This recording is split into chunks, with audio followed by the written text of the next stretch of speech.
प्रधानमंत्री मोदी की राम प्रतिज्ञा पूरी हो गई है। पीएम मोदी 5 अगस्त को सरवार सिद्धि योग में राम मंदिर का भूमि पूजन करेंगे। उत्तर प्रदेश के मुख्यमंत्री योगी आदित्यनाथ रामनगरी अयोध्या के विकास में कोई कसर नहीं छोड़ना चाहते। भगवान श्री राम की राजधानी अयोध्या, जिसे श्री राम के पूर्वज राजा मनु ने बसाया था और वेदों में जो ईश्वर की नगरी बताई गई है, जिसकी पवित्रता का बखान खुद सरयू नदी करती है, और भी कई खूबियों से भरा है अयोध्या का इतिहास। तो क्या है अयोध्या का पूरा इतिहास, आइए आपको दिखाते हैं।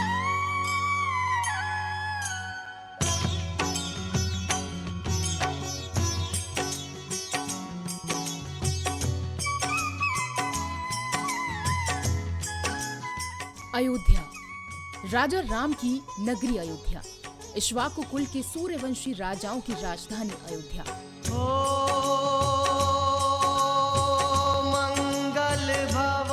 अयोध्या, जिसे भगवान श्री राम के पूर्वज राजा मनु ने बसाया, यही राम के पिता राजा दशरथ ने राज किया और यही भगवान श्री राम का जन्म हुआ, राज्य अभिषेक हुआ और यही बहती है ऐतिहासिक सरयू राम राज्य की पवित्रता का बखान करती है।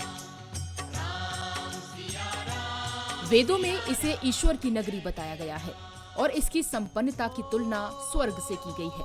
अयोध्या, जिसे सरहदों की निगहबान हनुमानगढ़ी है, सदियों की तारीख सफर में अंधेरे और उजाले मेरे हमसफर रहे हैं। कहीं सुनहि बहु विधि सब संता। रामायण से महाभारत काल तक अयोध्या का उल्लेख।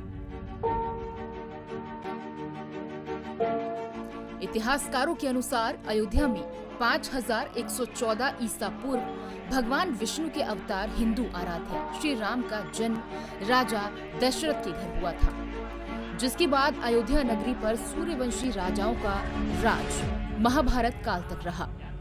महर्षि वाल्मीकि ने भी रामायण में जन्मभूमि की शोभा एवं महत्ता की तुलना दूसरे इंद्रलोक से की है, तो वहीं वाल्मीकि रामायण में धन धान्य व रत्नों से भरी हुई अयोध्या नगरी की अतुलनीय छटा एवं गगनचुंबी इमारतों का वर्णन मिलता है। कहते हैं कि भगवान श्री राम की जल समाधि लेने के पश्चात अयोध्या कुछ काल के लिए उजड़ सी गई थी, लेकिन उनकी जन्मभूमि पर बना महल वैसे का वैसा ही था। भगवान श्री राम के पुत्र कुश ने एक बार पुनः राजधानी अयोध्या का पुनर्निर्माण कराया। इस निर्माण के बाद सूर्यवंशी की अगली 44 पीढ़ियों तक इसका अस्तित्व आखिरी राजा महाराज बृहदबल के समय तक अपने चरम पर रहा। कौशल राज बृहदबल की मृत्यु महाभारत युद्ध में अभिमन्यु के हाथों हुई थी। महाभारत के युद्ध के बाद अयोध्या उजड़ सी गई थी, मगर श्री राम जन्मभूमि का अस्तित्व फिर भी बना रहा। चक्रवर्ती सम्राट विक्रमादित्य ने कराया मंदिर का निर्माण। अयोध्या से जुड़ा उल्लेख मिलता है कि ईसा के लगभग 100 वर्ष पूर्व उज्जैन के चक्रवर्ती सम्राट विक्रमादित्य एक दिन आखेट करते करते अयोध्या पहुंच गए। थकान होने के कारण अयोध्या में सरयू नदी के किनारे एक आम के वृक्ष के नीचे वे अपनी सेना सहित आराम करने लगे। तब महाराज विक्रमादित्य को इस भूमि में कुछ चमत्कार दिखाई देने लगे। तब उन्होंने खोज आरंभ की और पास के योगी व संतों की कृपा से उन्हें ज्ञात हुआ कि यह श्री राम की अवध भूमि है। उन संतों के निर्देश से सम्राट ने यहाँ एक भव्य मंदिर के साथ ही कूप, सरोवर, महल आदि बनवाए। बताया जाता है कि उन्होंने श्री राम जन्मभूमि पर काले रंग के कसौटी पत्थर वाले 84 स्तंभों पर विशाल मंदिर का निर्माण करवाया था। विक्रमादित्य की बाद से राजाओं ने समय समय पर इस मंदिर की देखरेख की। उन्हीं में से एक शुंग वंश के प्रथम शासक पुष्यमित्र शुंग ने भी मंदिर का जीर्णोद्धार करवाया था। पुष्यमित्र का एक शिलालेख अयोध्या से प्राप्त हुआ था, जिसमें उसे सेनापति कहा गया है तथा उसके द्वारा 2 अश्वमेध यज्ञों के किए जाने का वर्णन है। अनेक अभिलेखों से ज्ञात होता है कि गुप्त वंशीय चंद्रगुप्त द्वितीय के समय और तत्पश्चात काफी समय तक अयोध्या गुप्त साम्राज्य की राजधानी थी। 5वीं शताब्दी में चीनी भिक्षुओं ने मानी हिंदुओं के प्रमुख मंदिर की बात। इतिहासकारों के अनुसार 600 ईसा पूर्व अयोध्या में एक महत्वपूर्ण व्यापार केंद्र था। इस स्थान को अंतर्राष्ट्रीय पहचान 5वीं शताब्दी में ईसा पूर्व के दौरान तब मिली जब यह एक प्रमुख बौद्ध केंद्र के रूप में विकसित हुआ। तब इसका नाम साकेत था। कहते हैं कि चीनी भिक्षु फा हियान ने यहाँ देखा कि कई बौद्ध मठों का रिकॉर्ड रखा गया है। यहाँ पर 7वीं शताब्दी में चीनी यात्री हेतनसांग आया था। उसके अनुसार यहाँ 20 बौद्ध मंदिर थे तथा 3000 भिक्षु रहते थे और यहाँ हिंदुओं का एक प्रमुख और भव्य मंदिर भी था, जहाँ रोज हजारों की संख्या में लोग दर्शन करने आते थे। 14वीं सदी तक अस्तित्व में था राम मंदिर। इसके बाद ईसा की 11वीं शताब्दी में कन्नौज नरेश जयचंद आया तो उसने मंदिर पर सम्राट विक्रम आदित्य की प्रशस्ति शिलालेख को उखाड़कर अपना नाम लिखवा दिया। पानीपत के युद्ध के बाद जयचंद का भी अंत हो गया। इसके बाद भारतवर्ष पर आक्रांताओं का आक्रमण और बढ़ गया। आक्रमणकारियों ने काशी, मथुरा के साथ ही अयोध्या में भी लूटपाट की और पुजारियों की हत्या कर मूर्तियां तोड़ने का क्रम जारी रखा। लेकिन 14वीं सदी तक वे अयोध्या में राम मंदिर को तोड़ने में सफल नहीं हो पाए। विभिन्न आक्रमणों के बाद भी सभी झंझावातों को झेलते हुए श्री राम की जन्मभूमि पर बना भव्य मंदिर 14वीं शताब्दी तक बचा रहा। कहते हैं कि सिकंदर लोदी के शासनकाल के दौरान यहाँ मंदिर मौजूद था। 1527 से 28 में बाबर के सेनापति ने बनवाई मस्जिद। 14वीं शताब्दी में हिंदुस्तान पर मुगलों का अधिकार हो गया और उसके बाद ही राम जन्मभूमि एवं अयोध्या को नष्ट करने के लिए कई अभियान चलाए गए। अंततः 1527 से 1528 में मुगल साम्राज्य के संस्थापक बाबर के एक सेनापति ने बिहार अभियान के समय अयोध्या में श्री राम के जन्म स्थान पर स्थित प्राचीन और भव्य मंदिर को तोड़कर एक मस्जिद बनवाई थी, जो साल 1992 तक विद्यमान रही। 1992 में कार सेवकों ने आक्रोश में आकर विवादित मस्जिद को गिरा दिया।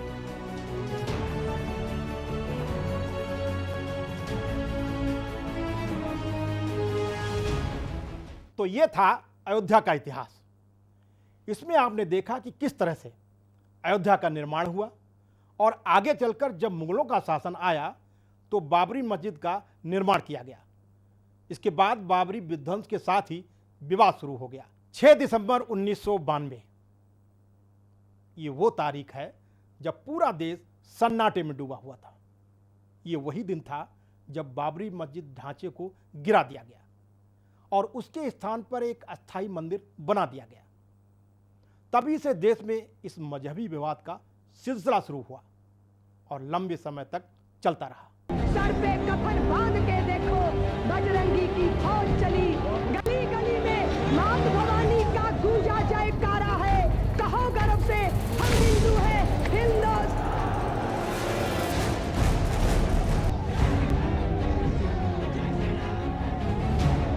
एक धक्का और दो बाबरी तोड़।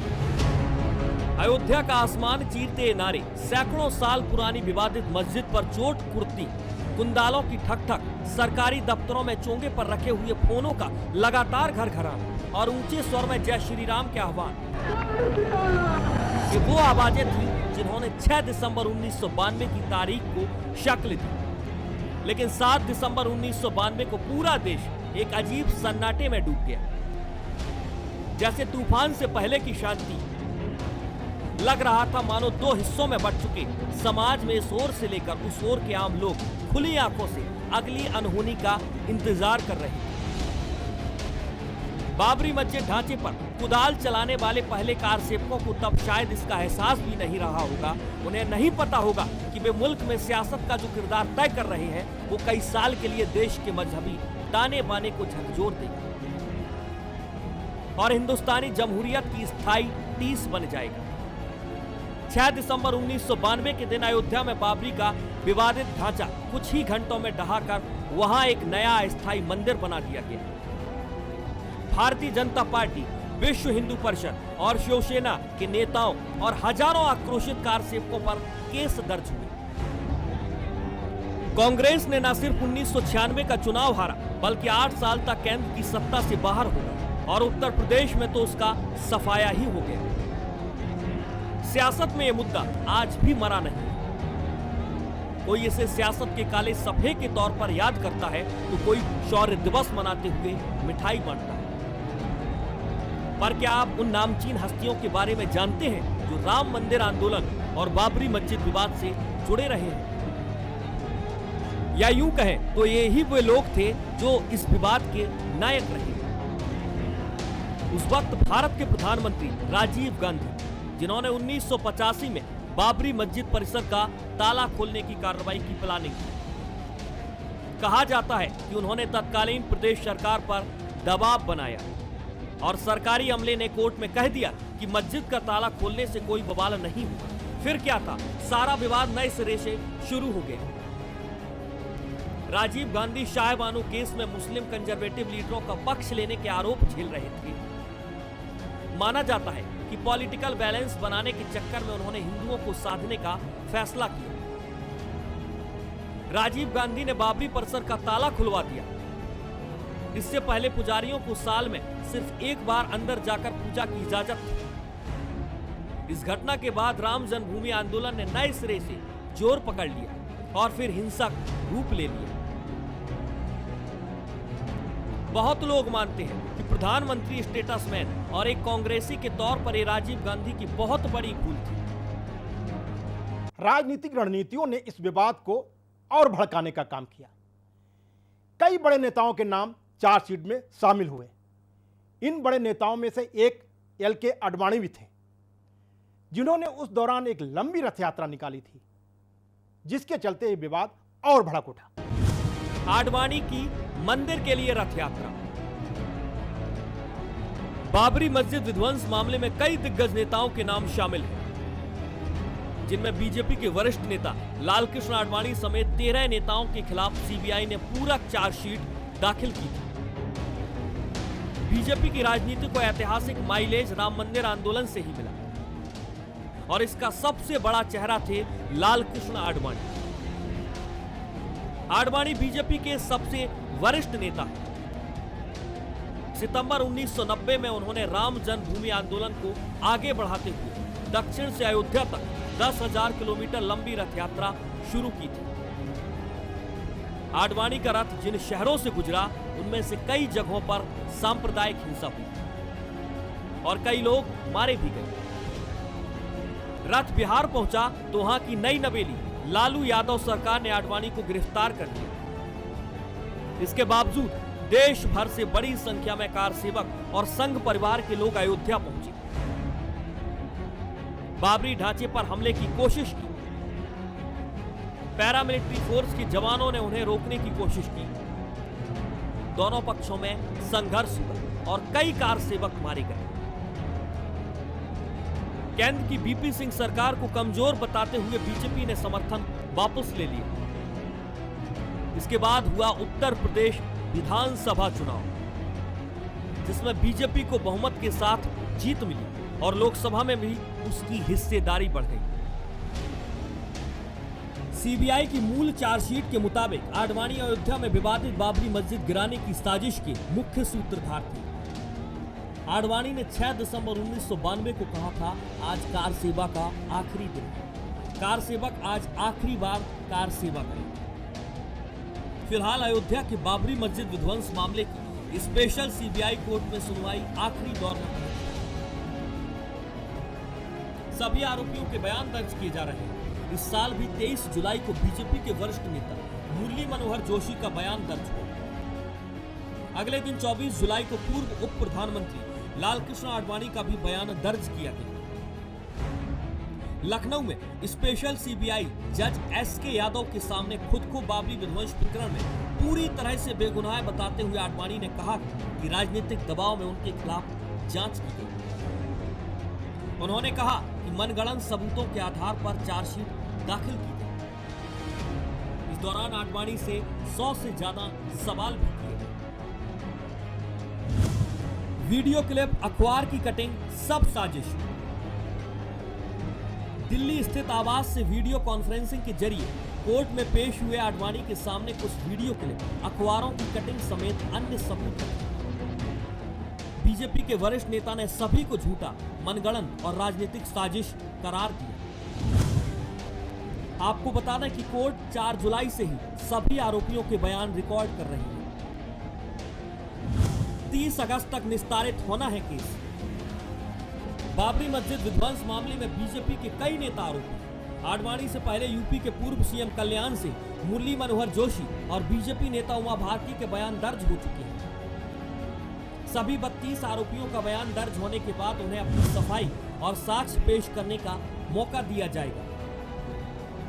बीते 8 मई को सुप्रीम कोर्ट ने सीबीआई की विशेष अदालत को यह आदेश दिया था कि इस मामले का निस्तारण अगले महीने की 31 तारीख तक करना होगा। बाबरी मस्जिद विध्वंस मामले में जिन जिन नेताओं के नाम शामिल थे उन पर सुनवाई आखिरी दौर में चल रही है और सुप्रीम कोर्ट ने सीबीआई की विशेष अदालत को 31 अगस्त तक इस मामले को निपटाने का आदेश दिया है। सुप्रीम कोर्ट का निर्णय आने के बाद अयोध्या में मंदिर निर्माण का काम तेज कर दिया गया है। इसके साथ ही अयोध्या में जहां विश्व स्तर पर इसे एक बड़े पर्यटन स्थल के रूप में विकसित करने की तैयारी चल रही है, वहीं संत समाज और विश्व हिंदू परिषद समेत सभी हिंदू संगठन चाहते हैं कि मुसलमानों के मक्का, ईसाइयों के वेटिकन सिटी और सिखों के स्वर्ण मंदिर की तरह अयोध्या भी अंतर्राष्ट्रीय स्तर पर हिंदुओं का दिव्य एवं भव्य धार्मिक केंद्र बने।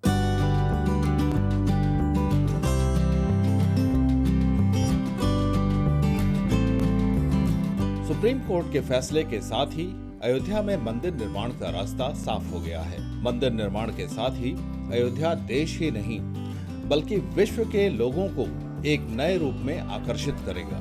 ऐसे में सरकार की तैयारी है कि अयोध्या को एक बड़े और अंतर्राष्ट्रीय धार्मिक शहर के रूप में विकसित करे। कोर्ट के आदेशानुसार मस्जिद को 14 कोसी परिक्रमा के बाहर बनाया जाएगा। भगवान राम की नगरी अयोध्या को अब रोम की वेटिकन सिटी की तर्ज पर अंतर्राष्ट्रीय नगरी के रूप में विकसित किया जाएगा।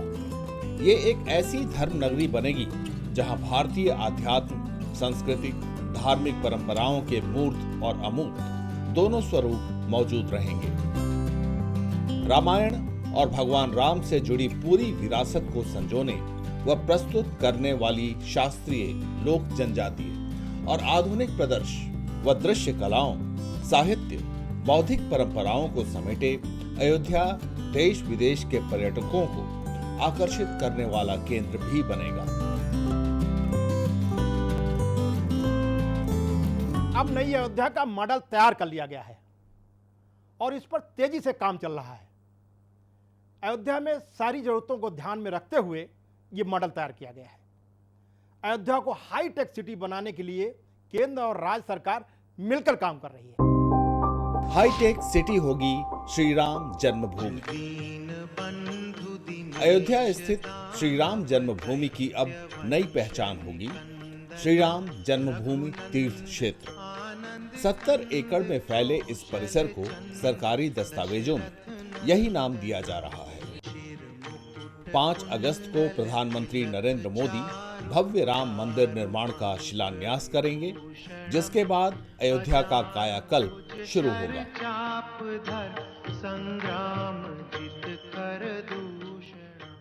केंद्र और राज्य सरकार दोनों ने मिलकर अयोध्या को वर्ल्ड क्लास सिटी बनाने की दिशा में काम शुरू कर दिया है। केंद्र की नेशनल हाईवे अथॉरिटी ने रामनगरी अयोध्या के विकास और सौंदर्यीकरण के लिए एक बड़ा एक्शन प्लान तैयार किया है। अयोध्या विकास प्राधिकरण में मंदिर के नक्शे की फाइल मंजूरी के अंतिम चरण पर है। श्री राम मंदिर का सुंदरीकरण। मंदिर के नए मॉडल के साथ पूरे 70 एकड़ क्षेत्र के विकास का लैंडस्केप भी तैयार है। तमाम जरूरी सुविधाओं और ग्रीन बेल्ट के बीच 3 तल के मंदिर में राम दरबार सजेगा। पूरा परिसर हाईटेक सिटी की तरह होगा। ये क्षेत्र अयोध्या का उपनगर कहलाएगा, जहां हर रोज 1 लाख श्रद्धालुओं के लिहाज से सुविधाएं उपलब्ध होंगी। पूरा परिसर सौर ऊर्जा से जगमगाएगा। पहले श्री राम जन्मभूमि तीर्थ क्षेत्र की भूमि 67.7 एकड़ बताई जा रही थी, लेकिन नाप जोख के बाद 70 एकड़ जमीन मिली। इसके दायरे में 3 ग्राम की राजस्व भूमि आती है। ये गांव हैं ज्वालापुर, रामकोट और अवध खास। मंदिर का गर्भगृह रामकोट में है, लेकिन अब पूरी भूमि को श्री राम जन्मभूमि तीर्थ क्षेत्र के रूप में नई पहचान दी जा रही है। मंदिर परिक्रमा और पंचदेव मंदिर 6 एकड़ में बनेंगे। मंदिर और उससे जुड़े परिक्रमा पथ और पंचदेव मंदिरों का क्षेत्र करीब 6 एकड़ होगा। गर्भगृह और राम दरबार का मुख पूर्व की ओर होगा। वहीं दरबार हॉल से सीधे हनुमानगढ़ी के दर्शन होंगे। 6 शिखरों वाले मंदिर के निर्माण पर करीब 300 करोड़ रुपए खर्च होंगे और मंदिर का फर्श ग्रेनाइट पत्थरों से बनेगा। मंदिर के आसपास अन्य सुविधाएं विकसित करने का खर्च अलग रहेगा। 2 भागों में बटा सौंदर्यीकरण का काम। NHAI ने अयोध्या के सौंदर्यीकरण का काम 2 भागों में बांटा है। पहला सिविल और दूसरा ब्यूटिफिकेशन वर्क। अयोध्या में होने वाले सिविल वर्क के लिए 40 करोड़ रुपए, जबकि ब्यूटिफिकेशन वर्क के लिए 15 करोड़ का फंड रखा गया है। अयोध्या में होने वाले सिविल कार्य की टेंडर प्रक्रिया भी पूरी हो चुकी है।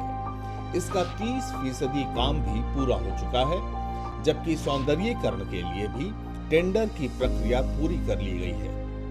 इस पर भी काम जारी है। अयोध्या में बनेगा म्यूजियम।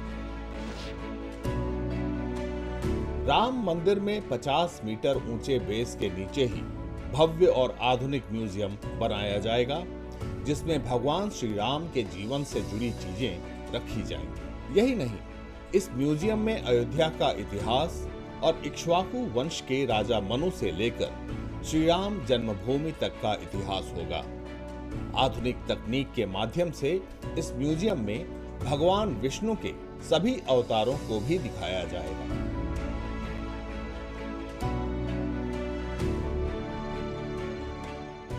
सौ एकड़ में बनेगी राम प्रतिमा। अयोध्या में सरयू नदी के किनारे लगभग 100 एकड़ में पूरे इलाके का कायाकल्प किया जाएगा।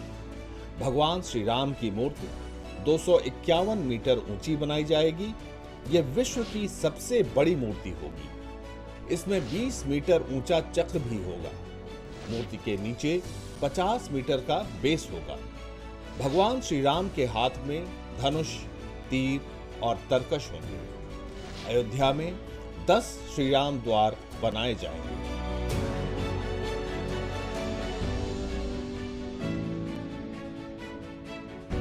चार रेलवे ओवरब्रिज बनेंगे।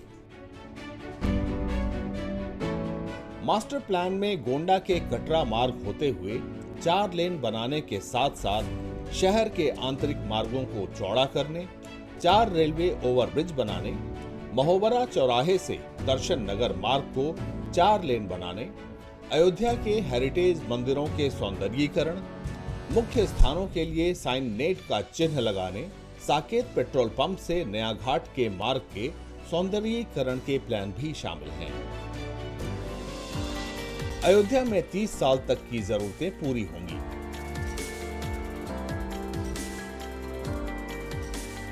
रामनगरी अयोध्या को स्मार्ट सिटी बनाने के लिए मास्टर प्लान भी तैयार किया जा चुका है। इस प्लान के अंतर्गत अयोध्या के आसपास के स्थलों को भी पर्यटन हब बनाया जाएगा। वहीं अयोध्या तीर्थाटन स्थल बनेगा, जिसके तहत पूर्व में चिन्हित 150 स्थलों के जीर्णोद्धार सहित पर्यटकों के लिए सुविधा स्थल बनाने की योजना है। इस पर अधिकारी लगातार मंथन कर रहे हैं। मास्टर प्लान में नए सिरे से आगामी लगभग 20 से 30 साल की आवश्यकताओं, आम सुविधाओं और जरूरतों को शामिल किया गया है, जिसमें पंचकोसी मार्ग, 14 कोसी मार्ग का चौड़ीकरण, गुप्तार घाट से सरयू पुल तक और सरयू पुल से पूरा कलंदर बस्ती हाईवे मार्ग पुल तक विशेष व्यवस्था करने Sultanpur road, Raebareli road, Prayagraj road आदि को 4 लेन बनाने के प्रस्ताव तैयार किए जा रहे हैं। इस मास्टर प्लान को शासन ने state salty system limited Kolkata को तैयार करने की जिम्मेदारी दी है। साथ ही ये संस्था अयोध्या, गोरखपुर व बस्ती जिलों का मास्टर प्लान बना रही है, जिससे अयोध्या में विश्व स्तर का विकास कार्य कराया जा सके।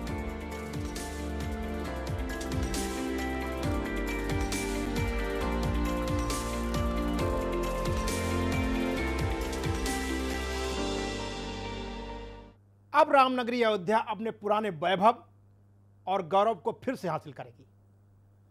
जैसे कभी राजा महाराजाओं के दौर में ये धार्मिक और व्यापार का केंद्र हुआ करती थी।